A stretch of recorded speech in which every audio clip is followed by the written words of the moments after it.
The Hoosier Valley Railroad Museum is a relatively large railroad museum located in North Judson, Indiana. They have loads of equipment on display, and they do excursions. On May 17th, 2025, me and my aunt decided to go to this museum. They run 3 trains per day, one at 10 a.m., one at 12 a.m., and one at 2 p.m. And so we had an idea. We would purchase tickets for the 12 p.m. train.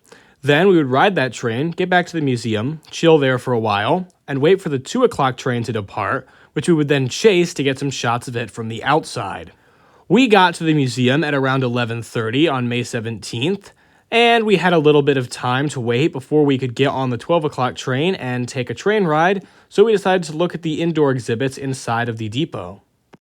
They had a sign celebrating 100 years of the Elgin, Joliet, and Eastern Railway. And up on the top of the depot, they had a G-gauge model railroad with a set of PAs and a very impressive and probably really expensive Erie triplex. After looking at that, we went outside to take a look at a few exhibits we could before our train was going to depart. First was one of the coaches actually on the train, the last one. A Monon Railroad N car with a name I don't want to pronounce because I'm scared of mispronouncing it. Afterwards, we took a look at the exhibits that are permanently here on this side of the depot, starting with an Illinois Central caboose, which you can actually go inside. Inside, there are loads of exhibits, railroad memorabilia, etc. And then I crossed from that caboose into a boxcar that was converted into a passenger car for use during World War II. Inside, they had an N-scale model railroad with a familiar-looking K4. A set of Baldwin shark noses that have definitely seen better days, a Penzi 060 switcher, nice touch there with the cloth steam, and a fitting C&O Kiwanis. Here's a full shot of the room. As you can see, there's a lot more railroad memorabilia that I would have taken photos of, but I had limited time before the train departed. This is a cool exhibit. It shows the history of railroads in North Judson. And here's an SDM operating on the Hoosier Valley. Here's the actual troop sleeper car. However, as I was getting off it, I noticed the nose of an EMD BL2 in the Saratoga and North Creek livery. I keep going back and forth on whether I actually like these units, but they're here. I think there's only 3 of these left in the world, and 2 of them are at the Hoosier Valley. The other is at the Kentucky Railway Museum. Neither of these 2 engines are owned by the Hoosier Valley, but they're willed to them, meaning once the guy who owns them passes away, they'll end up on the Hoosier Valley permanently. These 2 pull trains often, and considering I don't really like them, I'm glad they weren't pulling the train today. Our time had run out, and it was time to board the train. We got on the platform passing this ride-along unit and the Monon logo on the side of one of the open coaches. We then got off the platform and stepped on the stepping stool up into the cars. While we were doing that, we got to look at these 3 boxcars, 2 of which were converted into coaches during World War II, just like that other one. All 3 of these are being used for storage currently by the Hoosier Valley to store locomotive components, tools, etc. After a while, we heard a roar of an EMD engine pushing our train because, yes, it goes backwards first and then goes forward back up the line. Don't question it. And we were leaving the station. Now, this would normally be the bit where I would shut up so you could hear the EMD engine roar and the horn blasting. Except my microphone died.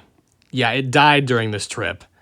The external mic that connects to my camcorder just gave up on life. Thankfully, my camcorder has a mic attached to it, which I would later learn is actually better than the mic I've been using for the 4 months I've had this camcorder. Bruh. Anyways, as soon as I realized that, I unplugged the mic, so eventually we'll hear some sound again. Anyways, after we're leaving the depot, we passed the original diamond where the Chessie system and Erie Lackawanna used to cross each other, before going by the shops where we saw a Erie Lackawanna S1, which we'll get more into the history on that unit in a bit, a caboose which is unpainted and in bare metal, and a switcher, a GE 95-tonner for Interlake Steel Corporation, number 11. This unit was actually being fired up at the time. I was told by the volunteers inside the station that they were going to be doing some switching while we were on the journey. I was sad to be missing the switching, but I was also happy to be on a relaxing train ride. After passing the shops, we saw the stuff stored at the back, and not the stuff that was hidden behind it, we'll get to that later, including the tender of C&O Kiwanis 2789, a small double-ended GE switcher, and a track-laying MOW apparatus. I was shocked to see that there, as most museums don't really have MOW equipment, but this one does. Since we were riding in the coach, and since there were very few people on this trip, it was really like a 1960s railroad vibe. There's barely anybody on the coach, but it's still being upkept as if this was the golden age of railroading. It was honestly really nice. However, as we were going along, we noticed this guy in a car that looked almost like a police car. We learned later that it was a storm chaser. And no, he wasn't just chasing the train for the sake of chasing the train. While it was reversing, the train couldn't see the crossing, so the engineer didn't know when to blow the horn to warn cars that the train was coming. So this guy has to drive to every single crossing and wave a red flag to alert traffic that the train is coming. We would end up following him for most of our journey when we would eventually chase the train a couple hours later. Now we were crossing the Kankakee River, and you can see over there where the old Chessie System main line used to go through. This is where the trackage of the Hoosier Valley ends and the CKIN begins, so the excursion had to stop and then go back the other way. I had unplugged my mic by this point, so there's actual audio for this segment.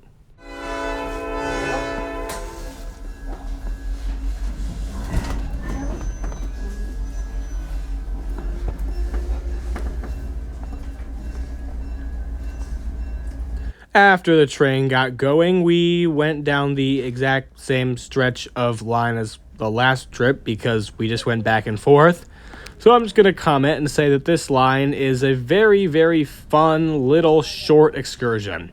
It only takes about 45 minutes. And, it's just fun. Train rides, it is fun, especially train rides in really old rolling stock with EMD engines that sound like they're popping popcorn. It was a very fun train ride, but like all good things, it had to come to an end, and eventually we arrived back at the museum.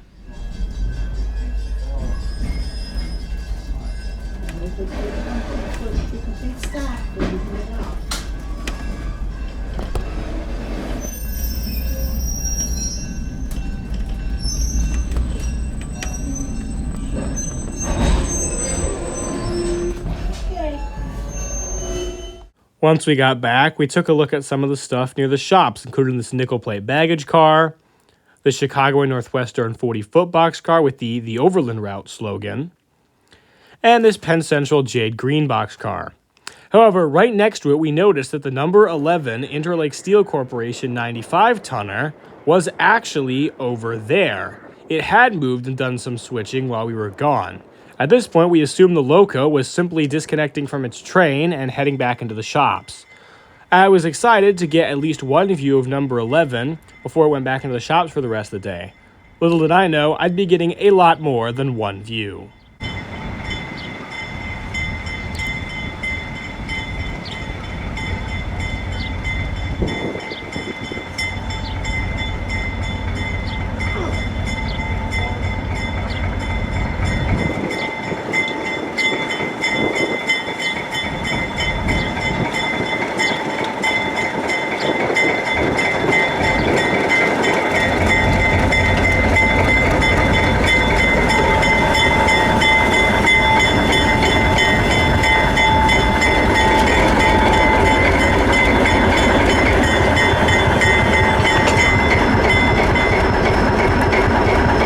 The engine then headed back, and to my shock, didn't take the connection to pull into the shop.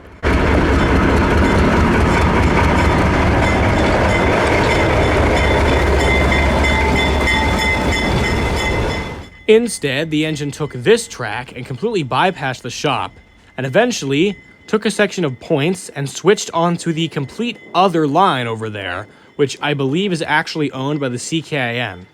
It didn't take long for it to start rolling back towards me. I moved over to catch it running on the other track. The engine had finished its switching near the shops, but it was far from over as it had more stuff to arrange at the other end of the museum.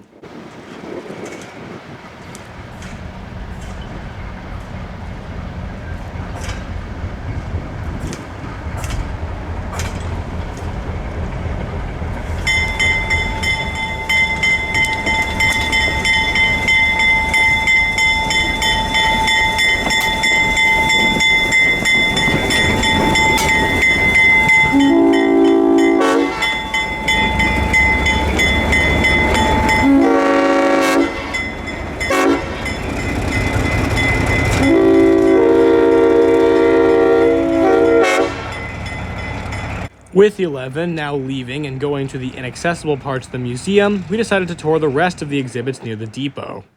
The first thing we took a photo of was the actual sign, which I needed for the intro of this very video. There's also Notre Dame and Western Porter Diesel number 5332. This locomotive was actually used at Notre Dame University by engineering students, and just to shovel stuff around. That's actually pretty cool. There's also this Purdue University crane, which I'm not actually sure what this thing's history is. And a former Illinois Central, still in the black Death Star paint, SW14 switcher number 1463. There's also this thing. I have genuinely no idea what it is. Meanwhile, way off in the distance, number 11 was moving some stored cars around. The Hoosier Valley stores cars on their property as a way of making extra money, and it was shuffling some around. And now we get to see Chesapeake and Indiana 818, the loco that was actually pushing/pulling our train earlier that you guys, and me at this point, hadn't gotten to see yet. It's a very nice looking locomotive, and I love the J, so I was very happy that this engine was the one pulling our train today. It's my favorite out of every single engine at the Hoosier Valley, so of all the engines they could have picked for this excursion day, they picked the best one. We also went and took a look at some of the cars that are stored over here, including this New York Central refrigerator car, this nickel plate boxcar, which looks a lot like that other one that's currently being used for storage, and two unrestored South Shore multiple units. I swear every Indiana museum has these. And also just generally more rolling stock. Yeah, it's just rolling stock. There's a J caboose, though. It looks shockingly red for being the J. And speaking of cabooses, we looked over and saw that primer caboose moving again. Because as it turns out, number 11 had brought the Erie Lackawanna S1 and that caboose all the way over here when it moved while we were on the train. And now they were pushing them back the other direction, and we got to see them move. The S1 doesn't operate very often, so this is one of the rare chances to see it move.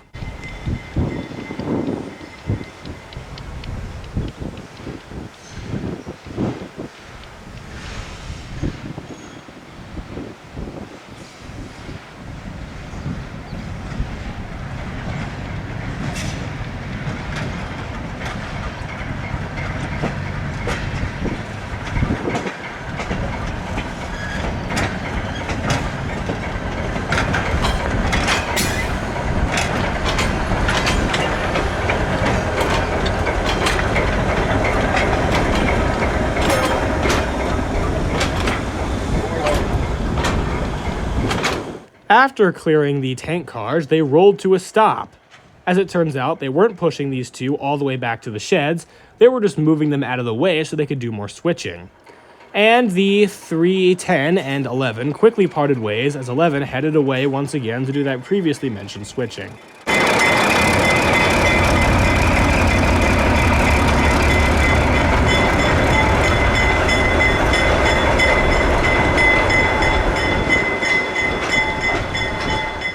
Now we get a much closer look at the 310, which, fun fact, isn't even an Erie Lackawanna locomotive. It was owned by Erie, but was actually sold off to a steel mill before the EL merger even happened, so this livery is fictional. The president of the Hoosier Valley just wanted it in a more interesting color that wasn't just a drab, dark Erie green. After taking a brief look at that, we noticed number 11 was coming back, and this time with a boxcar, a Monon one. You can even still see the save chalked onto the front from when the car was saved from scrap.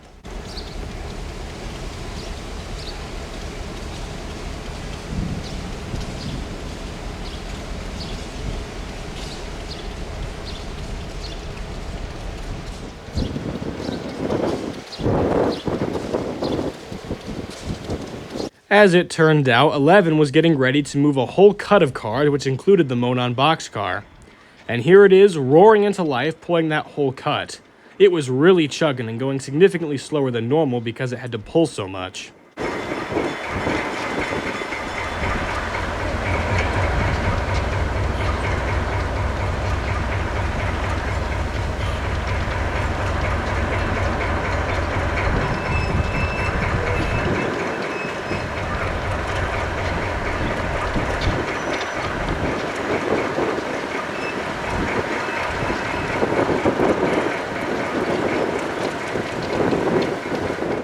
Besides the Monon boxcar, the other 3 cars on the train were a WCHX tank car, one of the smaller ones made before the big class of tank cars got introduced, and 2 other cars.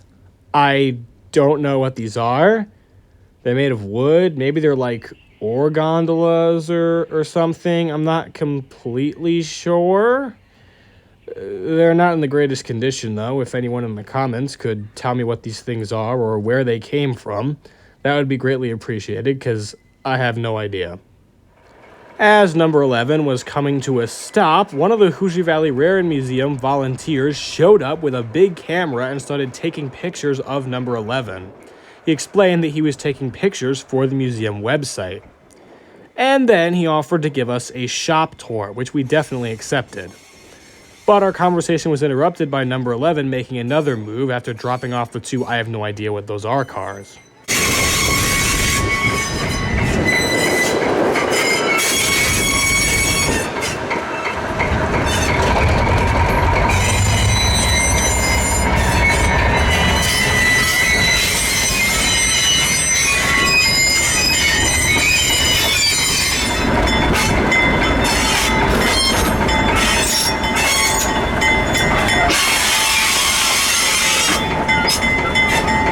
In this shot, I zoomed in on the Hoosier Valley Railroad Museum 25th anniversary sticker on the side of 11.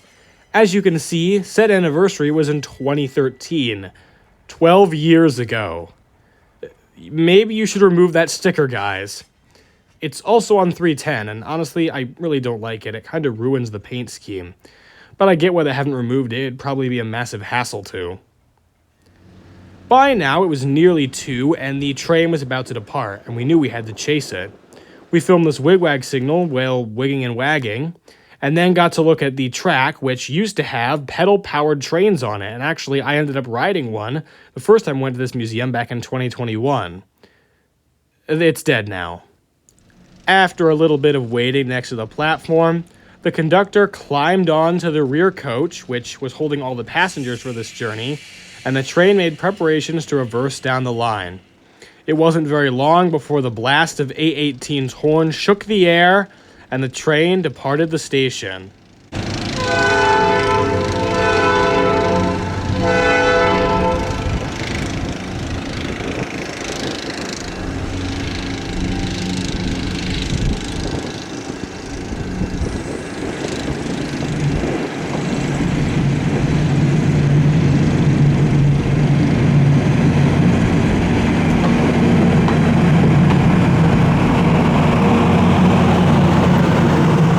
The consist for this run was the exact same as the last one, with the Monon coach I'm not going to pronounce, the Katy open coach, which is just a flat car with a bunch of wood bolted to it, a Rock Island commuter coach, which was originally built for the South Street Station commuters in Chicago, a nickel plate flat car with wood stapled to it, and an Erie caboose. Of course, the A18 is at the end, powering the whole thing.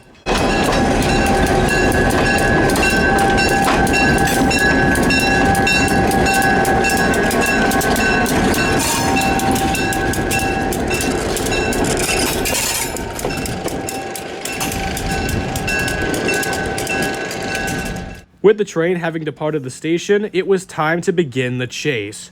We caught up with our friend the Flagger pretty quickly at the first crossing outside of the museum, which doesn't take that long to get to.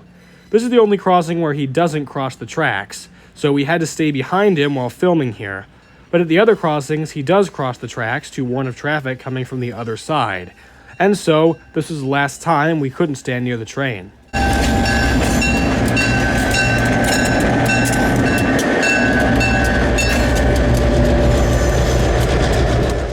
The road and rail parallel each other for pretty much this whole first stretch, so we ended up passing the A18 and its train while on our way to the next crossing.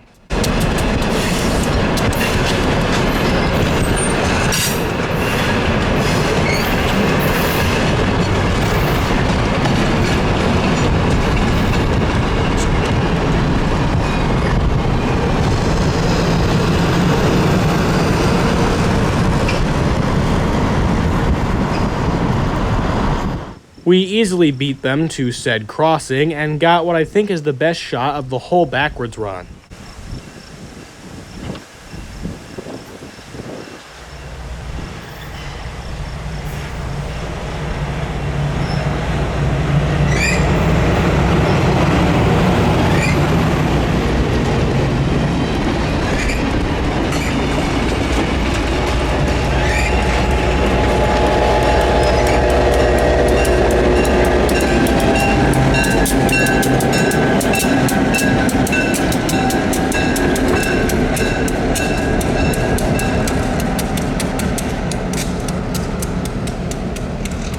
Now realizing that the road and rail parallel each other for quite a distance, we attempted a short pace of 818.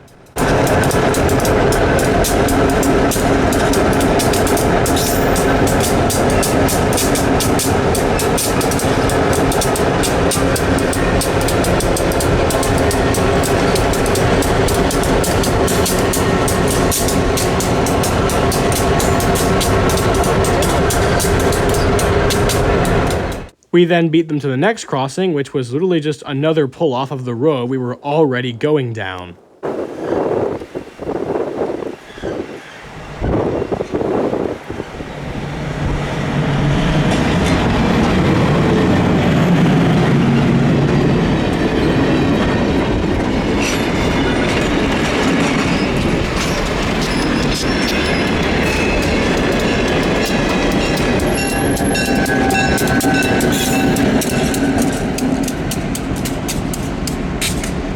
We barely beat them to the next crossing, which was a shame because now the track is elevated and the road is lowered. It would have made for a cool low down shot if I had enough time to get out of the car.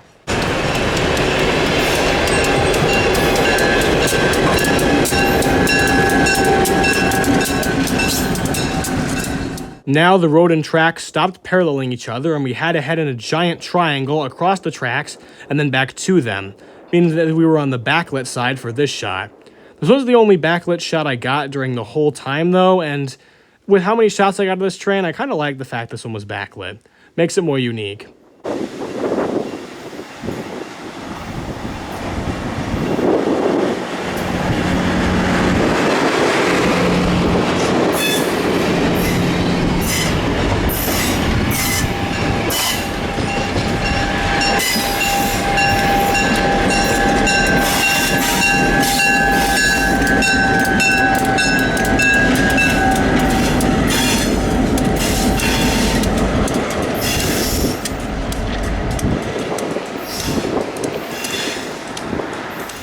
We made it with just enough time to the very last crossing the train goes over before switching directions.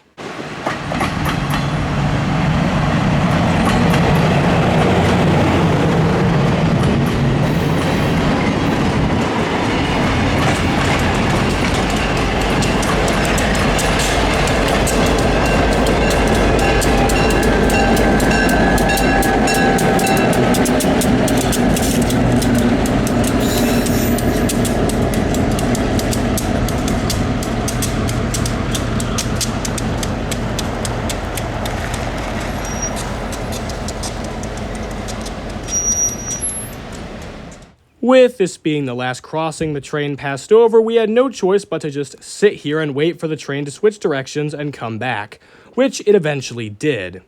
We were waiting here for not that long, like maybe 5 minutes at most, but it did give me time to take off my socks because it broke. Yeah, my socks broke too. First the mic, then my socks. What's next? My sanity? Not in this video. Anyways, now that the flagger guy had left because the locomotive was in the lead, that meant it could blow its horn, and the horn on this thing is amazing.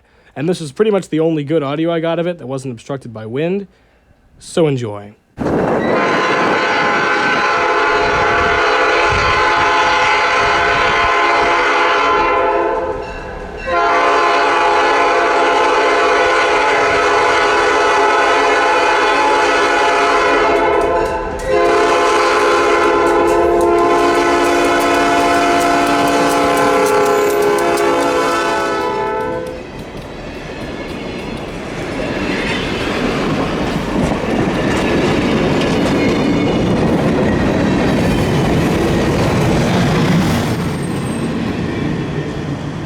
Now it was time to begin the chase. Again. We beat the train back to that crossing in the middle of farmland, and now we were standing on the non-backlit side. Didn't really matter because the clouds came out.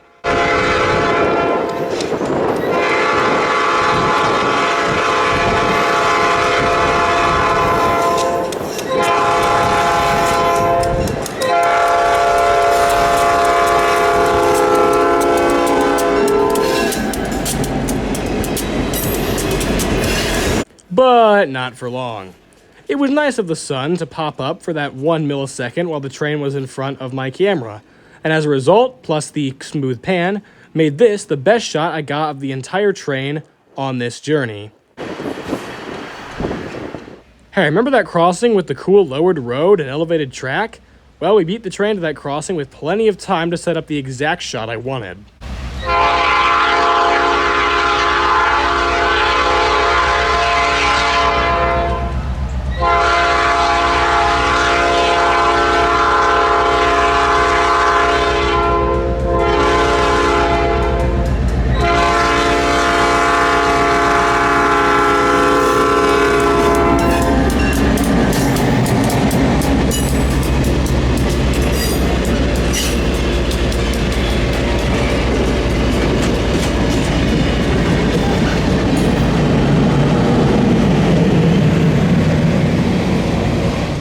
Then we attempted a not very successful pace along that paralleling section of road.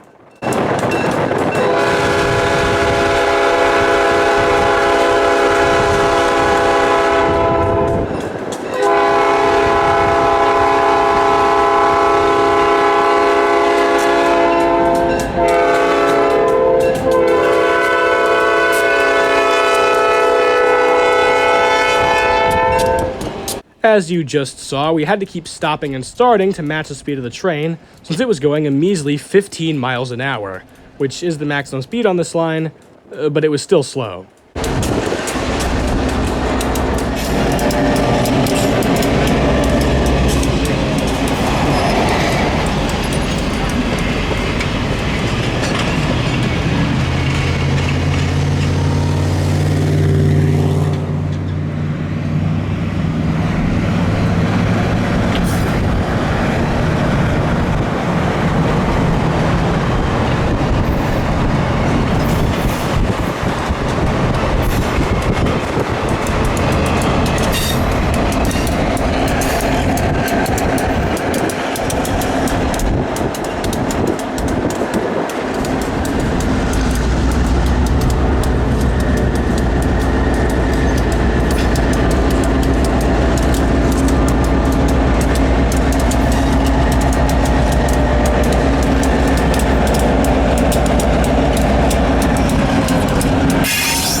At this point, I knew pacing it was a bust, so I decided to abandon that and go for this nice across the highway shot at the next crossing. I know it's not a highway, it's just a normal road, but that's what the type of shot is called. Don't judge me.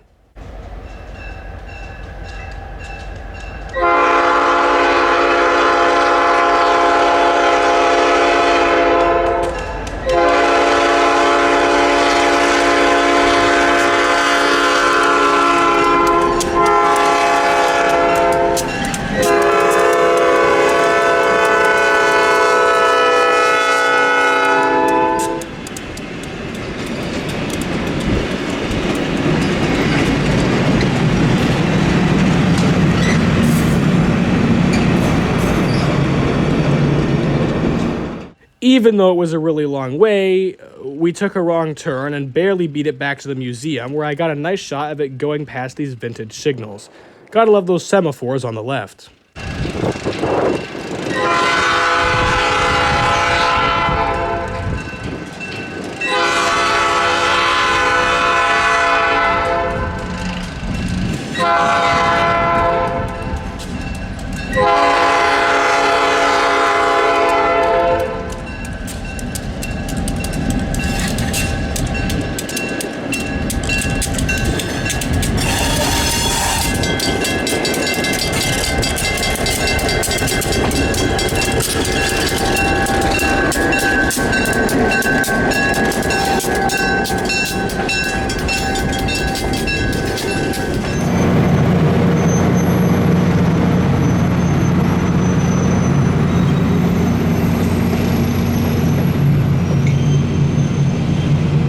While the train rides for the day might have been over, the switching activity certainly wasn't. Number 11 and 310 had finally moved back towards the shop, and 310 was going to be put into the leftmost berth, which means 11 had to pull it over the switch in order to do that.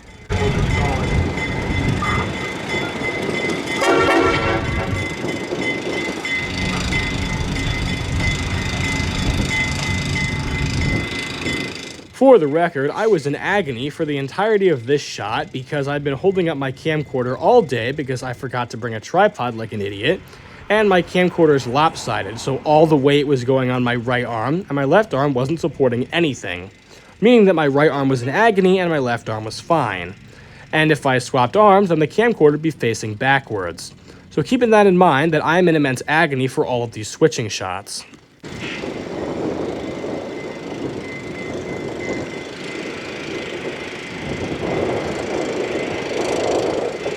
While we waited for 11 to make another move, we went in and bought a bumper sticker. My aunt collects bumper stickers, and she went ahead and put the new one on top of the old one she got when she took us to the museum in 2021. This is why I asked her to bring us to the museum, and not my dad like I usually do. Back at the shops, the number 11 had moved, but we had missed it. However, what was preparing to move while we were there was the Union Pacific Speeder. They weren't running the speeder down the line or anything, they just needed to get it out of the way, because it was blocking the entrance of the berth that coach was in, which was the next thing that number 11 was needed to move.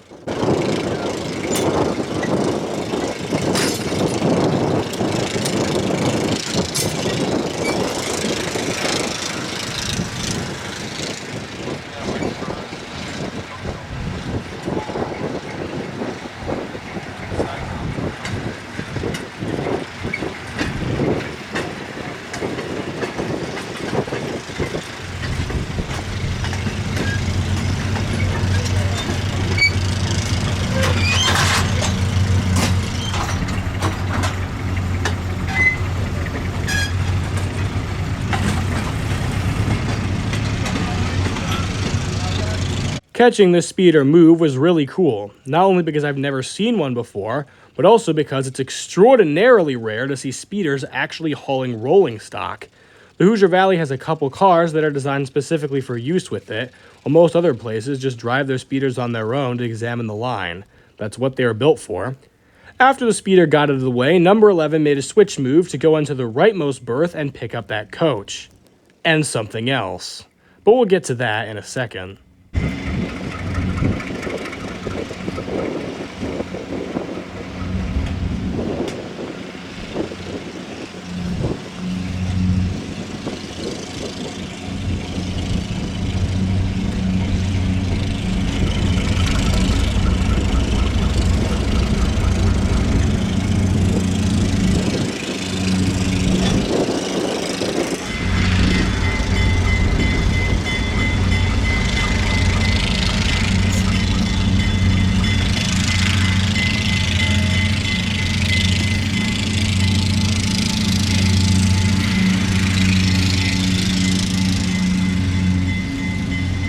As I'm sure you've heard, they were actually mowing the lawn at the museum on this day. This was the first major open weekend of the museum's 2025 season, and so they had a lot of touch-up work to do from stuff they didn't do over the winter season. Mowing the lawn was just one of the many things that needed to be done. Speaking of things that needed to be done, number 11 moved into the shop. The coach wasn't actually the reason why they were moving in there. The reason was Bach Lumber Company number 1, the main steam engine at the Hoosier Valley Railroad Museum. Right now, they don't have any certified steam engineers. They are getting some, don't worry. And so the locomotive can't operate on its own. They didn't want it to just sit around for any longer than it needed to. They needed to do quote-unquote exercise to keep the bearings and side rods and everything in good mechanical condition for when they do eventually run the engine later this summer. I do hope to come back to the museum to see the steam in operation, but that's not during this trip.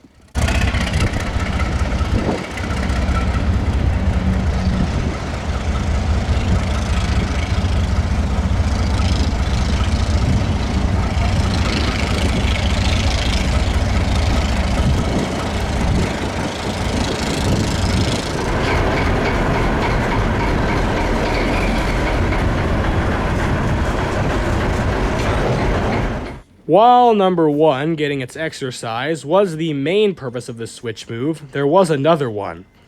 The bare metal caboose right behind the engine needed to be moved into the paint booth so that they could, paint it. And number 1 and this generator car were blocking the way.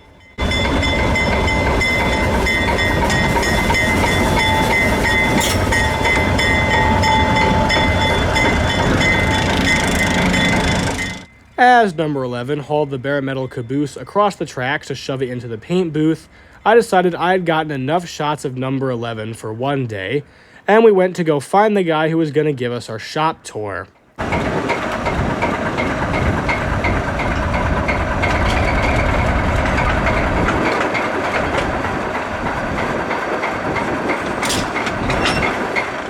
We did find him, but as we were walking towards the shops, number 11 was moving number 1 again, and I really wanted to get a shot of the front of number 1 in motion. So after the engine stopped, pulling it backwards, I ran down the gravel and just barely got in front of it before I started pushing it back the other way. It was then I realized the engine was actually missing its smoke box door, as it had been taken off during the winter for maintenance.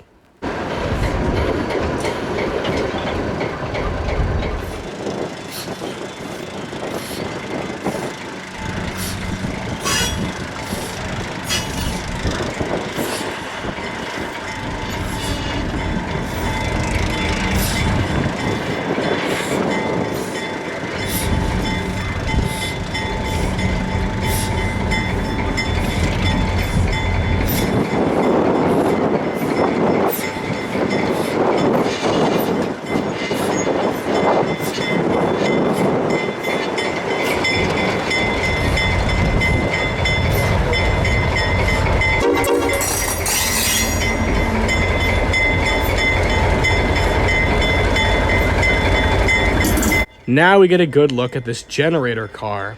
I said coach before, and that's just because I'm sleep deprived and keep forgetting what this thing is.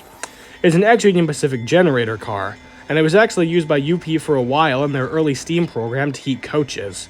Now the Hoosier Valley owns it, and they plan to eventually use it, once they get it fully restored, to heat their trains so they can stop using the extra flat cars with wood bolted to them.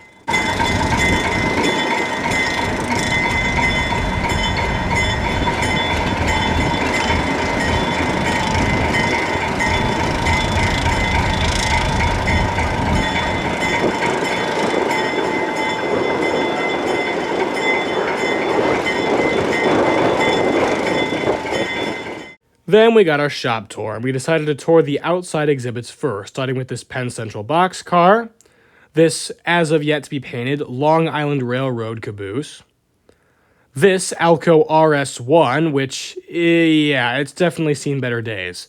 This engine is privately owned and is just currently in storage on the Hoosier Valley. And here's 818 sibling 814, another EMD SDM. This one is also privately owned by JBTX Leasing. The locomotive was intended to be leased to actual freight railroads, but they couldn't find a leaser and needed a place to store it, so it ended up on the Hoosier Valley. And here's the other BL2, number 52. This one is named K. Davenport after the guy who owns it, and who will eventually donate it to the museum. And here's the tender of C&O 2789, the big C&O Kiwanis at the museum. And here's that little black double-ended GE tunner switcher again. And of course, the maintenance of way equipment. This thing has been sitting here for like 20 years. And here we see Monon DS50, aka the decapitated switcher. This locomotive was in transit to North Judson from the defunct Indiana Transportation Museum, and the driver of the truck took a wrong turn and smashed the cab into a highway overpass, totaling it. Here's a picture of what the locomotive looked like afterwards. Oof. In this picture, you can see the cab they bought from a scrap switcher, which they are eventually going to attach, wire, and do all this other crap, and eventually, this locomotive will operate. And here's Bach Lumber Company number 1 back in its resting place after being shifted around by number 11. Its cab is interestingly made of wood. Looks pretty nice. And here's the crown jewel of the collection, and it almost never sees the light of day. C&O Kiwanis 2789. This loco has been in on and off restoration since 1988 and almost never leaves the shop except when it's used as a backdrop for special events. In fact, I saw it parked outside when I first visited the museum in 2021. Now it's tucked away in the shop, getting more cosmetic work done, and eventually they'll put the whole thing back together. But that day's not now. And the final picture I took on the whole trip was this one of 310. I had a great talk with the guy who was explaining the history of 310, which is how I was able to mention it earlier in this video. After our visit to the Hoosier Valley, we didn't go straight home. We visited 2 other places, but y'all have to wait until the next rail fanning video comes out to see what we caught there. Anyways, in the meantime, catch those units while you can, especially the preserved ones, and I'll see you in the next video.